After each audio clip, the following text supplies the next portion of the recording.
ومن يطع الله والرسول فأولئك مع الذين أنعم الله عليهم من النبيين والصديقين والشهداء والصالحين.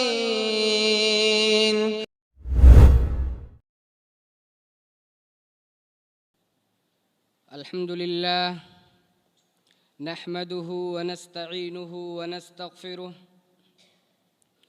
ونعوذ بالله من شرور أنفسنا ومن سيئات أعمالنا. من يهده الله فلا مضل له ومن يضلله فلا هادي له. وأشهد أن لا إله إلا الله وحده لا شريك له وأشهد أن محمدًا عبده ورسوله. يا أيها الذين آمنوا اتقوا الله حق تقاته ولا تموتن إلا وأنتم مسلمون. يا أيها الناس اتقوا ربكم الذي خلقكم من نفس واحدة وخلق منها زوجها وبث منهما رجالا كثيرا ونساء. واتقوا الله الذي تساءلون به والأرحام إن الله كان عليكم رقيبا. يا أيها الذين آمنوا اتقوا الله وقولوا قولا سديدا يصلح لكم أعمالكم ويغفر لكم ذنوبكم ومن يطع الله ورسوله فقد فاز فوزا عظيما. أما بعد فإن خير الحديث كتاب الله وخير الهدي هدي محمد صلى الله عليه وسلم وشر الأمور محدثاتها وكل محدثة بدعة وكل بدعة ضلالة وكل ضلالة في النار. قال الله تعالى في القرآن المجيد: أعوذ بالله من الشيطان الرجيم بسم الله الرحمن الرحيم واعبدوا الله ولا تشركوا به شيئا وبالوالدين إحسانا وبذي القربى. وقال النبي صلى الله عليه وسلم: من أحب أن يبسط له في رزقه وينسأ له في أثره فليصل رحمه. ہر قسم کی تعریف و توصیف، بڑائی و بزرگی، حمد و ثنا اس وحدہ لا شریک کے لیے لائق و زیبا ہے جو اس کائنات کا تنہا خالق و مالک اور پالنہار ہے۔ بعدہ درود و سلام نازل ہو تمام انبیاء کرام اور رسولوں پر، بالخصوص ہمارے آخری نبی آقائے نامدار تاجدار مدینہ سید المرسلین خاتم النبیین رحمت للعالمین جناب محمد عربی صلی اللہ علیہ وسلم پر۔ برادران اسلام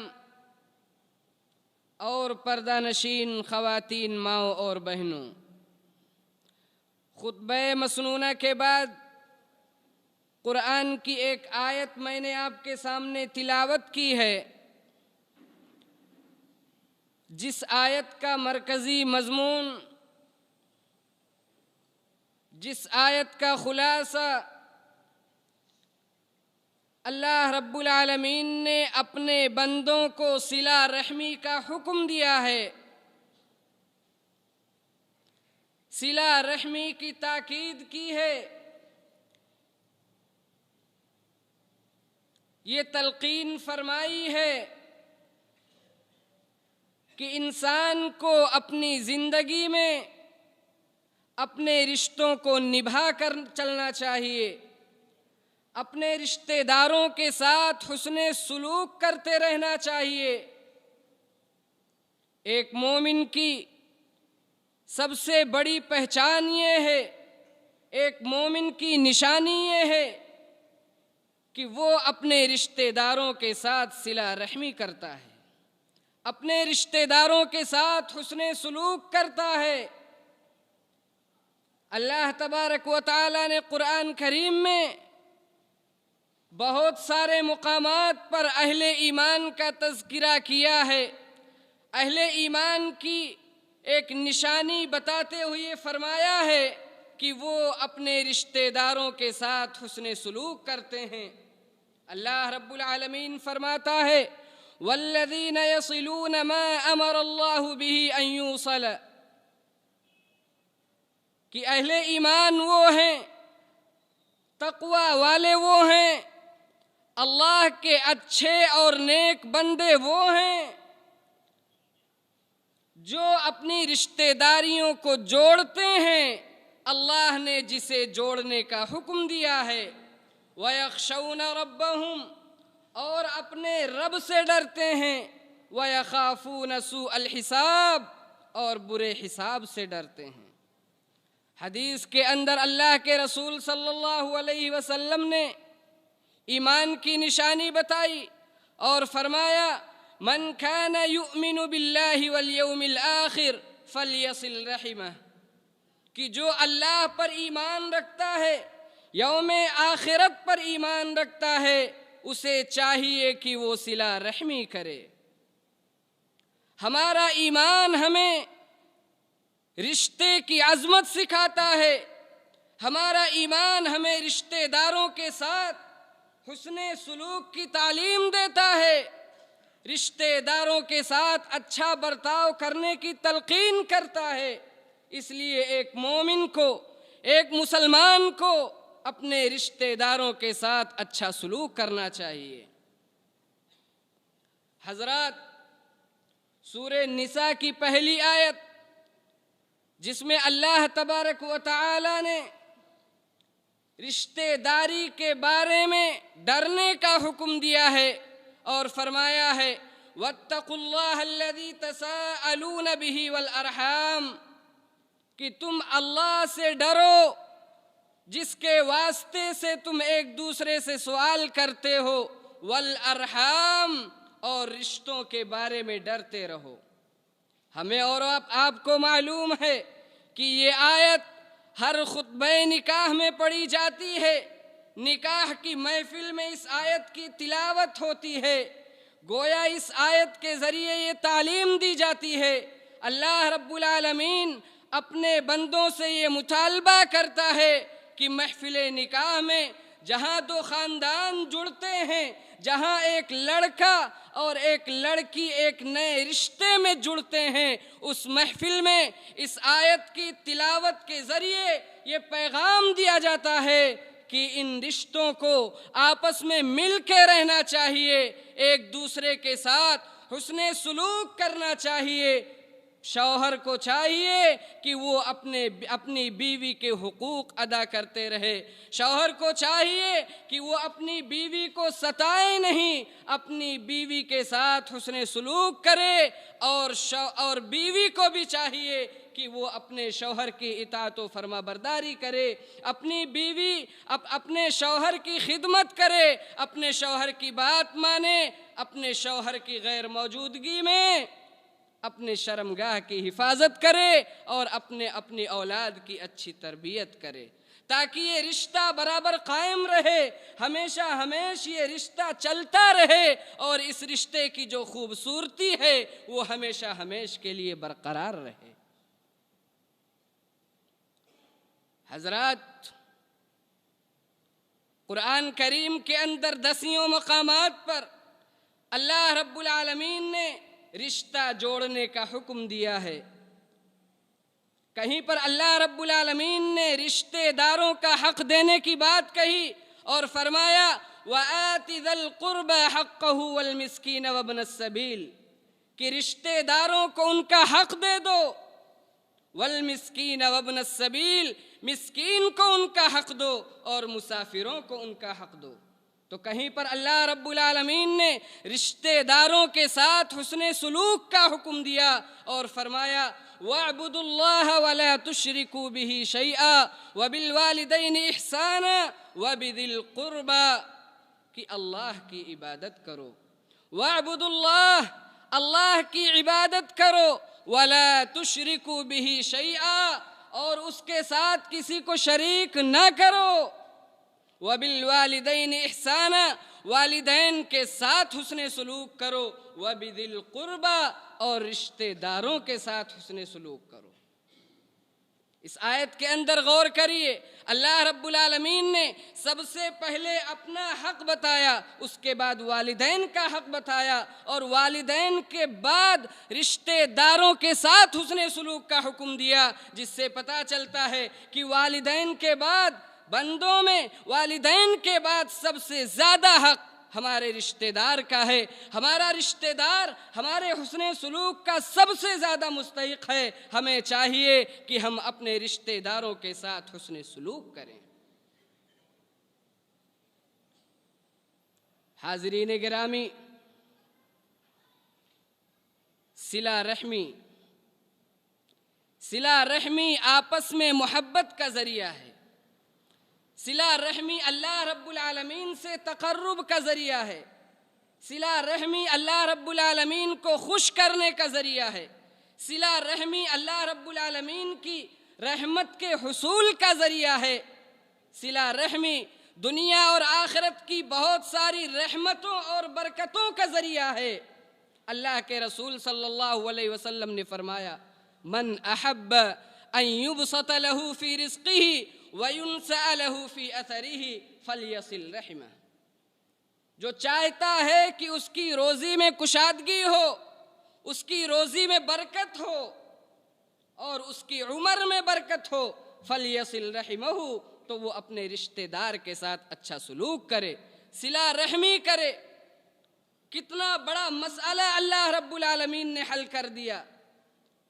ہمیں شکایت ہے بے روزگاری کی، ہمارے پاس لاکھوں روپے ہیں، کروڑوں روپے ہیں، لیکن شکایت رہتی ہے کہ ہماری روزی میں برکت نہیں ہے، کمائی میں برکت نہیں ہے، پیسہ آتا ہے چلا جاتا ہے، پتہ نہیں چلتا کہ کہاں گیا، کمائی میں برکت نہیں ہے۔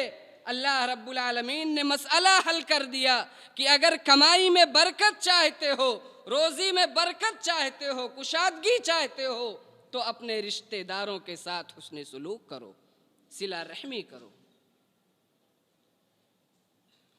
عبداللہ بن سلام رضی اللہ تعالی عنہ کہتے ہیں کہ جب میں مدینہ آیا، اللہ کے رسول صلی اللہ علیہ وسلم کے پاس گیا، تو سب سے پہلی بات جو میرے کانوں سے ٹکرائی وہ یہ تھی، اللہ کے رسول صلی اللہ علیہ وسلم فرما رہے تھے یا ایھا الناس افشوا السلام، کہ اے لوگو سلام کو عام کرو، وَأَطْعِمُوا الطَّعَامَ، اور کھانا کھلاتے رہو، وَصِلُوا الْأَرْحَامَ، اور رشتہ داریوں کو جوڑتے رہو، وَصَلُّوا بِاللَّيْلِ وَالنَّاسُ نِيَامٌ، اور رات کو جب سب لوگ سو جائیں تو نماز پڑھو، یعنی تہجد پڑھتے رہو، تدخلوا الجنت بسلام، سلامتی کے ساتھ جنت میں داخل ہو جاؤ گے۔ اس حدیث سے پتہ چلا کہ صلہ رحمی کرنا یہ جنت میں داخل ہونے کا سبب ہے۔ اگر ہم صلہ رحمی کرتے ہیں، اپنے رشتہ دار کے ساتھ حسن سلوک کرتے ہیں، تو اللہ رب العالمین ہماری قسمت میں، ہمارے نام اعمال میں ہمارے جنت میں داخل ہونے کو لکھ دے گا۔ حضرت ابو ایوب انصاری رضی اللہ تعالی عنہ فرماتے ہیں کہ ایک آدمی اللہ کے رسول صلی اللہ علیہ وسلم سے سوال کرتا ہے، پوچھتا ہے اے اللہ کے نبی کوئی ایسا عمل بتائیے، ایسا کام بتائیے جس سے میں جنت میں داخل ہو جاؤں، جو مجھے جنت میں داخل کر دے۔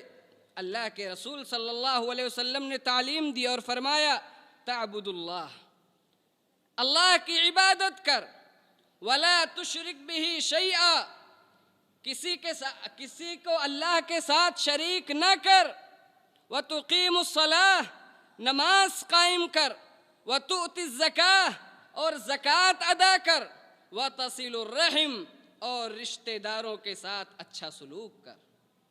تو پتہ یہ چلا کہ رشتہ داروں کے ساتھ اچھا سلوک کرنا، رشتہ داروں کے حقوق کا خیال رکھنا، رشتوں کے تقاضوں کو پورا کرنا، یہ جنت میں جانے کا سبب ہے، اللہ رب العالمین کو خوش کرنے کا وسیلہ ہے، اللہ رب العالمین سے قریب ہونے کا ذریعہ ہے۔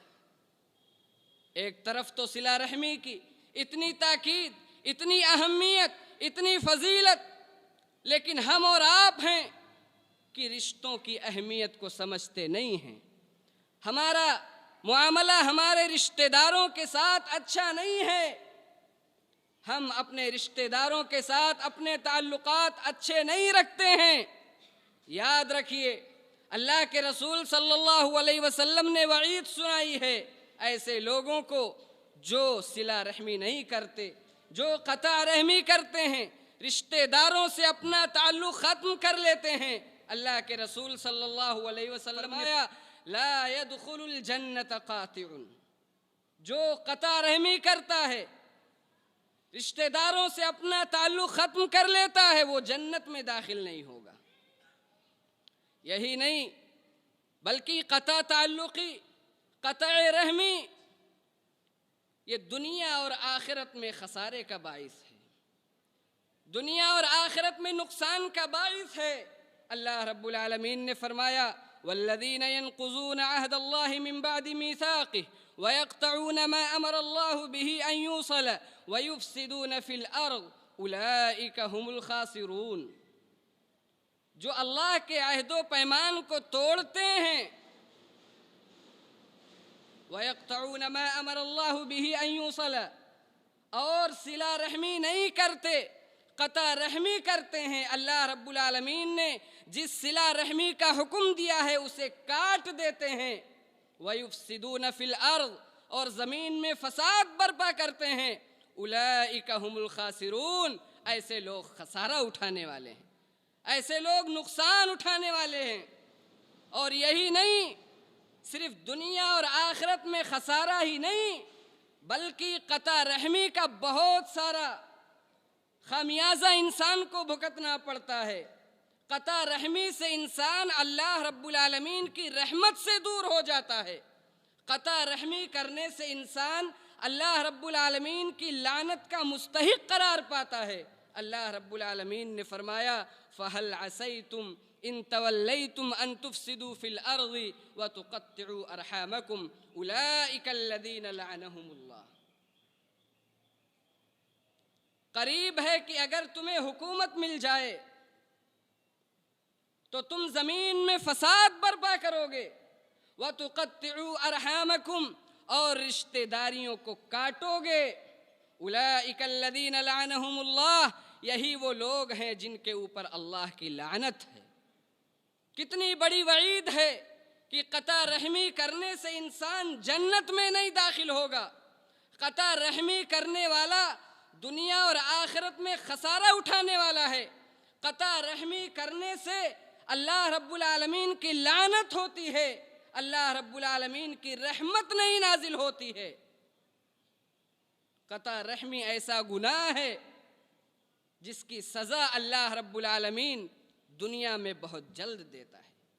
حدیث کے اندر آتا ہے، اللہ کے رسول صلی اللہ علیہ وسلم فرماتے ہیں ما من ذنب احرى ان يعجل الله لصاحبه العقوبة في الدنيا مع ما يدخر له في الآخرة من البغي وقطيعة الرحم، کہ جس گناہ کا اللہ رب العالمین اس دنیا میں جلدی سزا دیتا ہے، ایک تو ظلم کرنا ہے اور دوسرا گناہ ہے قطع رحمی کرنا۔ اور یہی نہیں بلکہ آخرت کے لیے بھی اسے ذخیرہ کرتا ہے، آخرت میں بھی اس کی سزا ملے گی، مع ما يدخر له فی الآخرہ، حدیث کے اندر ہے کہ آخرت میں بھی اللہ رب العالمین اسے ذخیرہ کر لیتا ہے۔ جو قطع رحمی کرتا ہے، رشتہ داروں کے ساتھ اچھا سلوک نہیں کرتا ہے، تو آخرت میں بھی اسے اس کی سزا مل کے رہے گی، دنیا میں تو سزا ملے گی ہی۔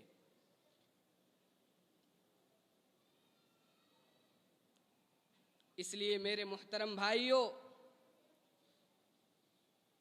ہمیں اپنے رشتہ داروں کے ساتھ اچھا سلوک کرنا چاہیے، اپنے رشتہ داروں کے ساتھ جڑ کر رہنا چاہیے، ان کے ساتھ اچھا معاملہ کرنا چاہیے، ان کے ساتھ اچھا برتاؤ کرنا چاہیے۔ جس صلہ رحمی کا اللہ کے رسول صلی اللہ علیہ وسلم نے حکم دیا ہے، اس صلہ رحمی کا تقاضا یہ ہے کہ ہم اپنے رشتہ داروں سے ملتے جلتے رہیں، ہم اپنے رشتہ داروں کے گھر جائیں، ان سے ملاقات کریں، ان کے ساتھ بیٹھیں، ان کا حال چال معلوم کریں، ان سے گفتگو کریں۔ کتنے افسوس کی بات ہے، کتنا بڑا المیہ ہے کہ ایک طرف تو صلہ رحمی کی اتنی تاکید آئی ہے، اس قدر صلہ رحمی کی فضیلت ہے، لیکن آج جب ہم اپنے معاشرے کو دیکھتے ہیں، دو سگے بھائی چھوٹی سی بات پر اپنے تعلق کو ختم کر لیتے ہیں، بات چیت تک بند کر دیتے ہیں۔ دو سگی بہنیں چھوٹی چھوٹی بات پر ایک دوسرے سے بات نہیں کرتی، ایک دوسرے کے گھر نہیں آتی جاتی ہیں۔ اللہ کے رسول صلی اللہ علیہ وسلم نے یہ تعلیم دی ہے، یہ حکم دیا ہے کہ اپنے رشتہ داروں کو پہچانو، تعلموا من انسابکم، اپنے رشتہ داروں کو پہچانو، علم حاصل کرو، یہ جانو کہ تمہارا رشتہ دار کون ہے، تمہارا چچا کون ہے، تمہارے خالو کون ہے، تمہارا ماموں کون ہے۔ رشتہ داروں کو پہچانو تاکہ ان کے ساتھ صلہ رحمی کر سکو۔ اللہ کے رسول صلی اللہ علیہ وسلم نے فرمایا، الخالۃ بمنزلۃ الام، کہ خالہ تمہاری ماں کے قائم مقام ہے، لہٰذا ہمیں اپنے خالہ کو اپنی ماں کا درجہ دینا چاہیے۔ جس طرح ہم اپنی ماں کے ساتھ حسن سلوک کرتے ہیں، اپنی ماں کو اس کا حق دیتے ہیں، ایسے ہی ہمیں اپنے خالہ کے ساتھ بھی رہنا چاہیے، اور خالہ کو بھی چاہیے کہ وہ ہمارے ساتھ بھی اپنے بچوں کی طرح سلوک کرے۔ اللہ کے رسول صلی اللہ علیہ وسلم نے فرمایا، عم الرجل سنو ابیہ، کہ آدمی کا جو چچا ہوتا ہے وہ باپ کے مثل ہوتا ہے، باپ کے قائم مقام ہوتا ہے۔ تو چچا کو چاہیے کہ وہ اپنے بھتیجوں کو اپنا بیٹا مانے، اور بھتیجوں کو بھی چاہیے کہ وہ اپنے چچا کو اپنے باپ کا مقام دے۔ حضرات، جس صلہ رحمی کا اللہ کے رسول صلی اللہ علیہ وسلم نے حکم دیا، اس کا ایک تقاضا یہ بھی ہے کہ جب ہمارا رشتہ دار بیمار ہو جائے، ہم اس کی عیادت کے لیے جائیں، اس کی بیمار پرسی کے لیے جائیں، اس کے پاس جائیں اور اس کی تسلی کے لیے اس کے سامنے بیٹھیں، اسے تسلی دیں۔ آج ہمارے رشتہ دار بیمار ہو جاتے ہیں، ہم ان کے پاس فون تک نہیں کرتے، فون کر کے حال چال تک نہیں معلوم کرتے، جبکہ ہونا تو یہ چاہیے کہ ہمارا رشتہ دار بیمار ہوا، ہم اپنا کام دھندا چھوڑ کر رشتہ دار کے پاس جائیں، اس کے پاس بیٹھیں، اسے تسلی دیں، کیونکہ ایک مسلمان کا دوسرے مسلمان پر حق ہے کہ جب وہ بیمار ہو تو آپ اس کی عیادت کے لیے جائیں، اس کی زیارت کے لیے جائیں۔ جس صلہ رحمی کا اللہ کے رسول صلی اللہ علیہ وسلم نے حکم دیا ہے، اس کا ایک تقاضا یہ بھی ہے کہ اگر ہمارا رشتہ دار بے دین ہے، ہمارا رشتہ دار نماز نہیں پڑھتا، ہم اسے دین سے قریب لائیں، اسے نماز پڑھنے کا حکم دیں، اسے مسجد کے قریب لائیں۔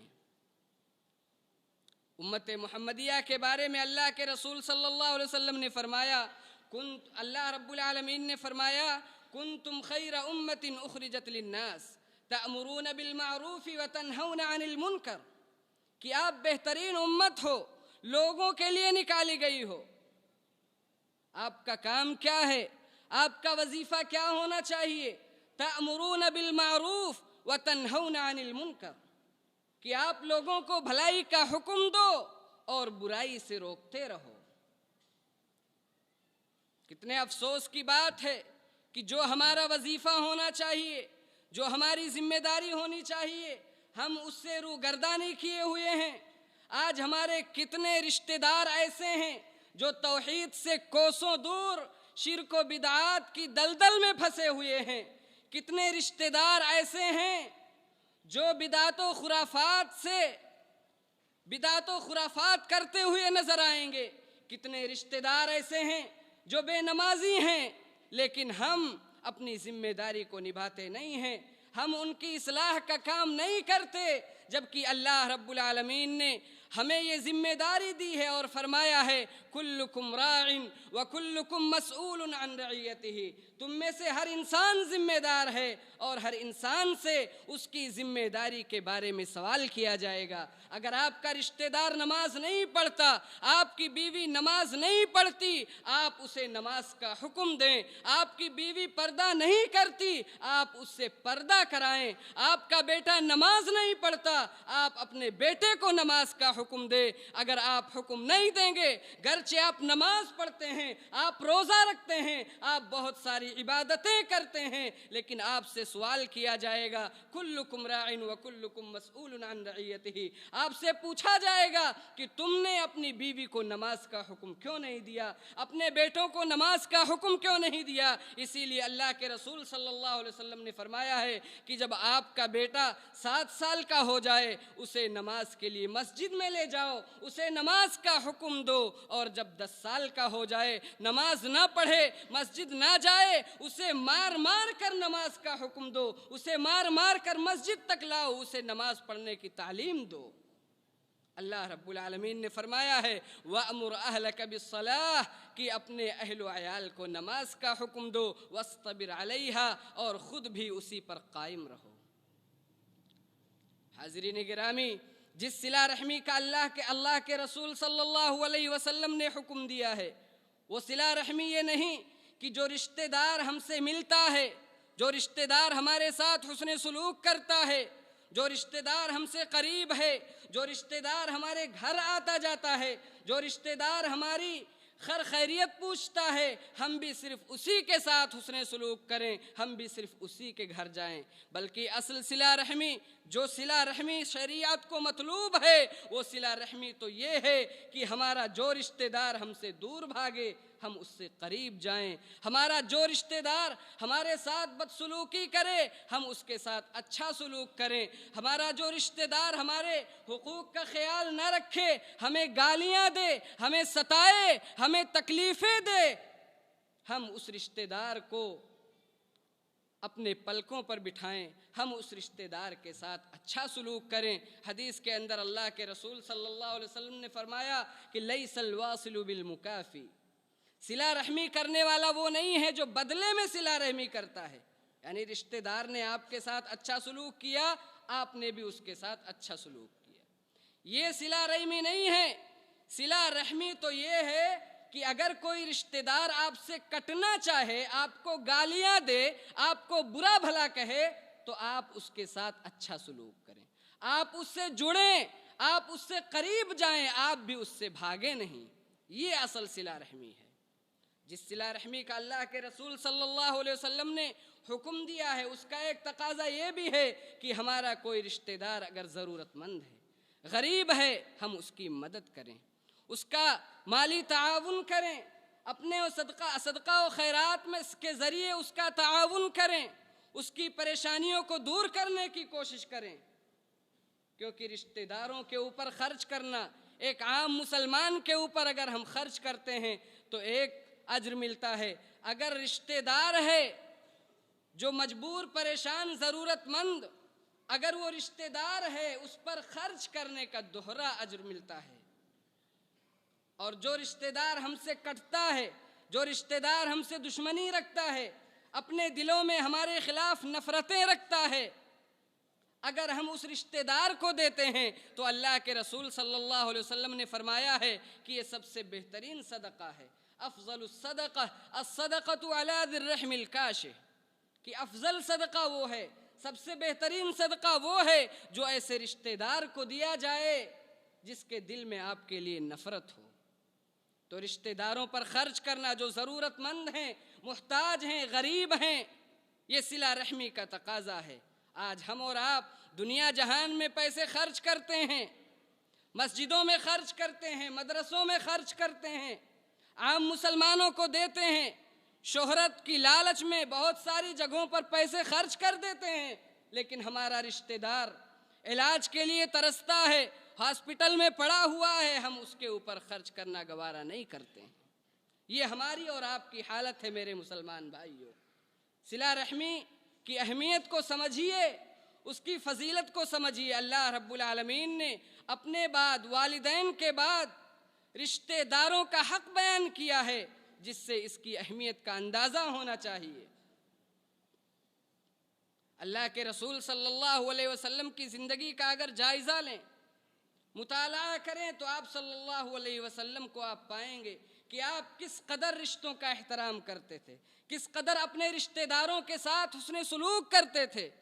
بعثت سے پہلے، نبوت سے پہلے بھی آپ صلی اللہ علیہ وسلم کا معاملہ اپنے رشتہ داروں کے ساتھ اچھا تھا، صلہ رحمی کرتے تھے، حسن سلوک کرتے تھے۔ جب وحی کے نزول کی ابتدا ہوئی، اللہ کے رسول صلی اللہ علیہ وسلم حضرت خدیجہ کے پاس آئے، حضرت خدیجہ رضی اللہ تعالیٰ عنہ کے پاس آئے اور کہنے لگے کہ مجھے چادر اوڑھا دو، چادر اوڑھا دو۔ آپ صلی اللہ علیہ وسلم پہ خوف طاری تھا، تو حضرت خدیجہ رضی اللہ تعالیٰ عنہ نے آپ کو تسلی دی اور فرمایا کلا واللہ لا یخزیک اللہ ابدا انک لتصل الرحم، کہ ہرگز نہیں، اللہ آپ کو رسوا نہیں کرے گا، اللہ آپ کو کبھی ذلیل نہیں کرے گا۔ کیوں؟ انک لتصل الرحم، آپ صلہ رحمی کرتے ہیں، آپ رشتہ داروں کے ساتھ اچھا سلوک کرتے ہیں۔ نبوت کے بعد بھی آپ صلی اللہ علیہ وسلم کا یہی معاملہ تھا۔ مکہ میں قحط سالی آ گئی، بھوک مری پڑ گئی۔ ابو سفیان جو ابھی تک اسلام نہیں لائے تھے، اسلام کے بہت بڑے دشمن، اللہ کے رسول صلی اللہ علیہ وسلم کے پاس آئے اور کیا کہا؟ یا محمد انی اسألک باللہ والرحم، کہ اے محمد، مکہ میں بھوک مری آ گئی ہے، قحط سالی آ گئی ہے، میں تم سے اللہ کا واسطہ دے کر سوال کرتا ہوں اور رشتہ داری کا واسطہ دیتا ہوں۔ ابو سفیان ابھی تک اسلام نہیں لائے ہیں، کافر ہیں، لیکن انہیں پتہ ہے گرچہ ہم کافر ہیں، گرچہ مشرک ہیں، لیکن اگر رشتہ داری کا واسطہ دیں گے تو محمد مان جائیں گے۔ رشتہ داری کا واسطہ دے کر سوال کیا۔